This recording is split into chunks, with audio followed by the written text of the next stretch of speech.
जय श्री राम। प्रभु, आप सबों ने श्री आनंद रामायण के राजकांड का 17वां सर्ग का प्रथम भाग का प्रसंग सुना। वो प्रसंग था कुश की पुत्री हेमा का स्वयंवर, अवंती नरेश उग्रबाहु के पुत्र चित्रगान द्वारा हेमा का हरण, युद्ध में कुश का पिता पुत्र दोनों को बंदी बनाना।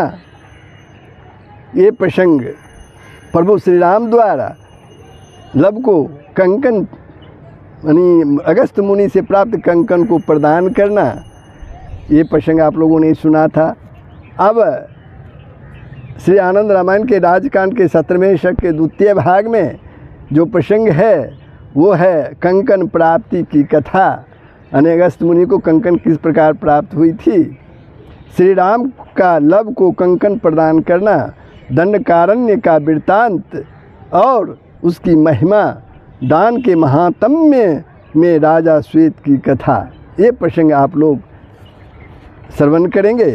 प्रभु, आप लोगों से नम्र निवेदन है कि प्रसंग प्रारंभ हो उससे पहले मैं आप लोगों से नम्र निवेदन कर रहा हूँ, यदि आपने वीडियो को सब्सक्राइब नहीं किया है तो अवश्य ही सब्सक्राइब कर देंगे, बेल आइकन को दबा देंगे, शेयर करेंगे, कमेंट करेंगे। जय श्री राम, जय श्री हरि।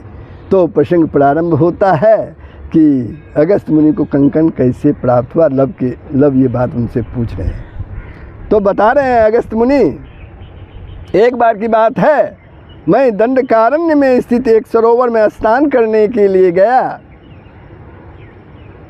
सरोवर में स्नान करने के लिए गया हुआ था। उस सरोवर में स्नान करके मैंने नित्य संध्यावदन आदि कर्म संपन्न किया और मैं क्षण भर के लिए भी वहीं ठहर गया, कुछ देर के लिए वहीं ठहर गया। उसी समय स्वर्ग से उतरकर एक दिव्य पुरुष वहाँ उपस्थित हुआ। वह दिव्य विमान में आरूढ़ था, दिव्य विमान में सवार था और स्त्रियों से घिरा हुआ था। उस पुरुष ने दिव्य मालाएं और दिव्य वस्त्र धारण किए हुए थे। उसके शरीर में भी सुगंधित दिव्य गंधों का अनुलेपन लगा हुआ था। जो ही वह दिव्य पुरुष स्वर्ग से वहाँ पहुँचा, उसी समय उस तालाब से एक सब बाहर निकला, एक लाश बाहर निकला जो दिखने में अति भयानक था और उससे दुर्गंध निकल रही थी। वह सब उस सरोवर के तट पर आ गया। उसके बाद वह स्वर्ग से आया हुआ दिव्य पुरुष विमान से उतरा और उस सब के पास गया। उसने उस सब के मांस को काटा और बड़े प्रेम से वह उसका भक्षण करने लगा, उसे खाने लगा। उसके बाद उस दिव्य पुरुष ने उस सरोवर का जल पिया, उस सरोवर का जल ग्रहण किया, पिया और वह अपने विमान पर आरूढ़ हो गया। वह सब भी उसी सरोवर में पुनः डूब गया। उस समय स्वर्ग जाने के लिए वह उद्धत उस दिव्य पुरुष को देखकर अगस्त मुनि अत्यंत ही विस्मय में पड़ गया। तब उसने मीठी वाणी में कहा, हे दिव्य रूप धारण करने वाले पुरुष, आप क्षण भर के लिए रुक जाएं और मेरे प्रश्नों का उत्तर दें। आपको देखकर मुझे बड़ा ही कौतूहल हो रहा है। आप तो स्वर्ग में निवास करने वाले हैं, फिर आप सबका भोजन क्यों करते हैं, सबका भक्षण क्यों करते हैं। तो अगस्त मुनि बता रहे हैं कि मेरे वचनों को सुनकर वह दिव्य पुरुष मुझसे कहने लगा, हे ब्राह्मण, आपने बहुत ही अच्छी बात पूछी है, सुनिए मैं सब बताता हूँ। आप लोग भी ध्यानपूर्वक सुने। प्राचीन काल की बात है, विदर्भ देश का एक राजा था जिसका नाम सुदेव था। सुदेव, उसके दो पुत्र थे, श्वेत और सूरथ। पिता के बाद मैं श्वेत विदर्भ देश का राजा हुआ। उस जन्म में मैंने कुछ भी दान नहीं किया। मैं राज के मद में उन्मत्त होकर सदैव पाप कर्मों में लिप्त रहता था, संलग्न रहता था। मेरे कोई संतान नहीं था। अतः मैंने अपने छोटे भाई सूरत को राजगद्दी सौंप दी। वृद्धावस्था आ जाने पर मैं वन में चला गया और कठोर तपस्या करने लगा। एक बार मैं एक सरोवर में स्नान करने गया और उसी में डूब गया, मेरी मृत्यु हो गई। किंतु अपनी तपस्या के प्रभाव से मुझे स्वर्ग की प्राप्ति हुई। वहाँ स्वर्ग में सभी संपदाएं मुझे प्राप्त थी, किंतु भोजन की कोई भी सामग्री मुझे उपलब्ध नहीं थी कि मैं भोजन कर सकूं। स्वर्ग में कोई भी सामग्री भोजन की उपलब्ध नहीं थी मेरे लिए।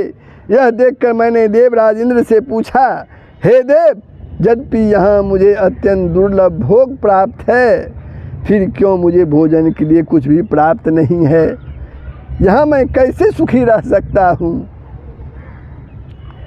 मेरे इन वचनों को सुनकर इंद्र मुस्कुराकर मुझसे बोले, हे राजन, तुमने राज के मद में उन्मुक्त होकर राजा होने पर भी पृथ्वी लोक में कुछ भी दान नहीं किया है।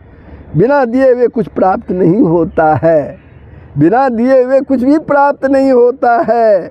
अतः तुम प्रतिदिन विमान से उस सरोवर के पास जाओ और वहाँ सरोवर में विद्यमान तथा मिष्टानों द्वारा परिपुष्ट किए गए अपने शव का भक्षण करो। वह सब चिरकाल तक वैसा ही बना रहेगा, नष्ट नहीं होगा। देवराज इंद्र के इन वचनों को सुनकर मैंने उनसे पूछा,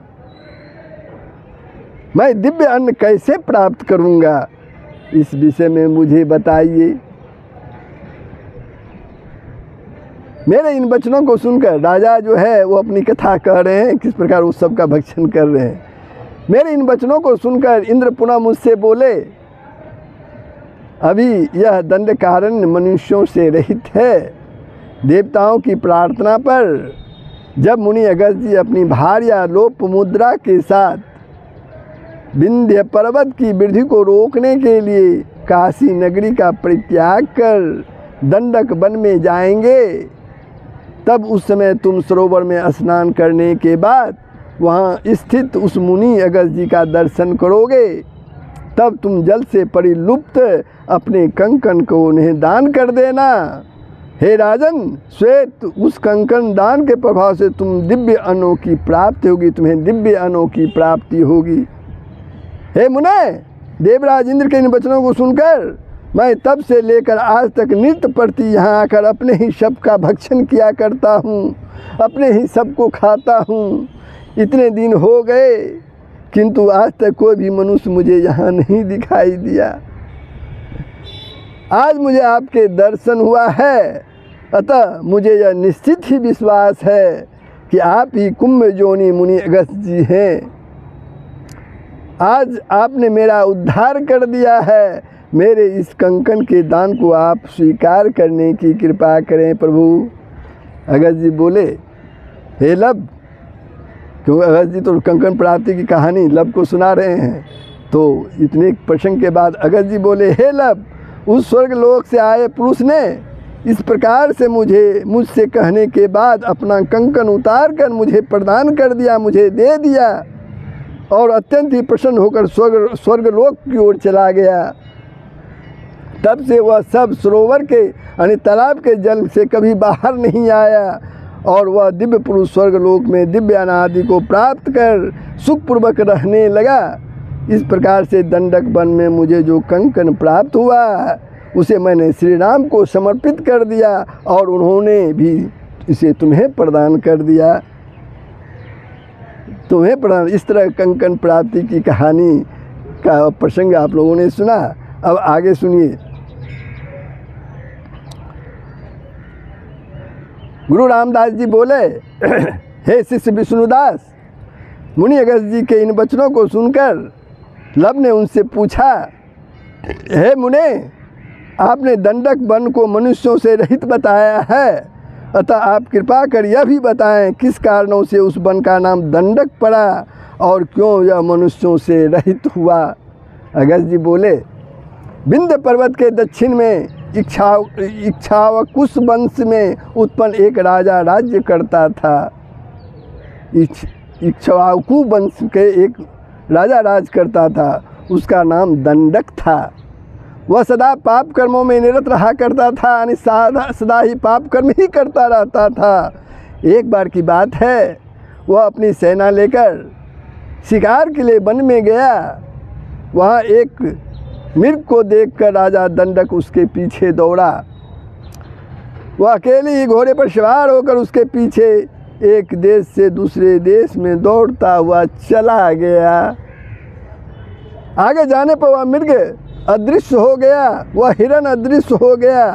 राजा प्यास से अत्यंत व्याकुल हो गया था, अतः जल पीने की इच्छा से वह एक सरोवर के समीप गया। राजा ने उस सरोवर के निर्मल जल का पान किया यानी पिया। उस समय राजा को यह ज्ञात नहीं था मैं मृग का पीछा करते करते अपने गुरु महर्षि भृगु जी के आश्रम के पास पहुंच गया हूँ। आश्रम में पहुँचे पर राजा ने वहाँ एक सुंदर कन्या को देखा था जो अकेली थी। वह महर्षि भृगु की कुमारी कन्या थी। उस समय महर्षि भृगु आश्रम से बाहर गए हुए थे। राजा ने कन्या के समक्ष विवाह का प्रस्ताव रखा, किंतु कन्या ने कहा मैं अपने पिता के अधीन हूँ, अतः आप अपने गुरु महर्षि भृगु की स्वीकृति लेने पर ही मुझे प्राप्त कर सकते हैं। इस पर राजा ने उस कन्या से दुर्व्यवहार किया और अपनी नगरी में चला गया। पिता भृगु के आने पर कन्या ने सारा वृत्तांत उन्हें कह सुनाया। राजा के इस प्रकार के आचरण को देखकर मुनि भृगु अत्यंत ही क्रोधित हो उठे। उनकी आंखें लाल हो गई। वे हाथ में जल लेकर अपनी पुत्री को संतावना देते हुए बोल उठे, राजा दंडक के साथ ही दंडक का 100 योजन पर्यंत राज मेरे साप से आज चारों ओर से जलकर भस्म और जलहीन हो जाए। इस प्रकार का कठोर शाप सुनकर बालिका ने अपने पिता महर्षि भृगु से विनयपूर्वक प्रार्थना करते हुए कहा, हे पिताश्री, आप इस शाप की सीमा भी नियत कर दीजिए। तब भृगु अपनी पुत्री से बोले, जब महर्षि अगस्त्य जी काशी पुरी का परित्याग कर इस देश में आएंगे तो यह देश जलयुक्त हो जाएगा। यह देश जलयुक्त हो जाएगा, तभी से अनेक मुनीश्वर यहाँ निवास करने लगेंगे। राजा दंडक को श्राप प्राप्त होने के कारण ही इस देश की ऐसी दशा हुई है, अतः इस देश के लोग दंडकारण्य नाम से पुकारेंगे। इस देश को लोग दंडकारण्य नाम से पुकारेंगे। आगे चलकर श्री राम का जब यहाँ पवित्र आगमन होगा तब इस दंडकारण्य वन में अनेक पुण्य क्षेत्र हो जाएंगे। चूँकि भगवान श्री राम की कृपा से ये पुण्य क्षेत्र बनेंगे, अतः इस दंडकारण्य को लोग राम क्षेत्र भी कहेंगे। महर्षि अगस्त्य तथा भगवान श्री राम की कृपा से यह देश पहले के समान हो जाएगा। यह अत्यंत पवित्र पुण्य प्रदान करने वाला, सब प्रकार के सुखों को प्रदान करने वाला और अत्यंत रमणीय हो जाएगा। बालिका से इस प्रकार कहकर महर्षि भृगु ने अपनी पुत्री को एक मुनि को विधि पूर्वक सौंप दिया और मुनियों के साथ वे स्वयं ही तपस्या करने हिमालय की ओर चले गए। स्वयं ही हिमालय की ओर तपस्या करने के लिए चले गए। महर्षि भृगु के शाप रूपी दंड से 100 योजन विस्तार वाला वह श्रेष्ठ राज क्षेत्र चारों ओर से जलकर भस्म हो गया। बाद में मेरे तथा श्री राम के आगमन से यह दंडकारण्य पूर्वत स्वस्थ एवं समृद्ध हो गया। यानी अगस्त्य जी कह रहे हैं, इसमें सभी चराचर जीव जंतु निवास करने लगे।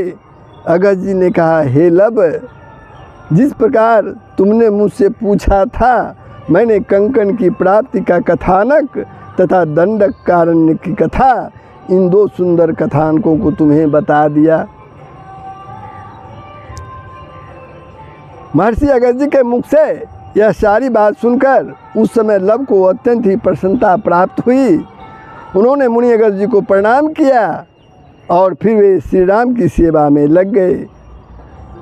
बाद में श्री राम ने अत्यंत महोत्सव पूर्वक कुश की पुत्री हेमा का विवाह अत्यंत मांगलिक कर्मों के साथ संपन्न करते हुए उसे कुमार चित्रांगद को प्रदान कर दिया। श्री राम ने विवाह में उपहार स्वरूप बहुत से हाथी घोड़ों के साथ अपार संपत्ति प्रदान की। इस समय प्रभु श्री राम के भवन में अयोध्या नगरी में महान महोत्सव हुआ। उसके बाद प्रभु श्री राम ने राजा उग्रबाहु को विदा किया और सभी मुनिगण तथा उपस्थित राजा भी अपने अपने स्थानों को चले गए। तो बंधुओं, ये प्रसंग यहीं समाप्त होता है। दंडकारण्य वन का कथा और कंकण प्राप्ति की कथा, ये सारे प्रसंग आप लोगों ने सुना, कैसा लगा कमेंट के माध्यम से बताएंगे और शेयर के माध्यम से दूसरों को भी सुनने का लाभ प्राप्त करने का मौका देंगे। जय श्री राम। सबका कल्याण होगा, पूरे विश्व का कल्याण होगा। जय श्री हरि।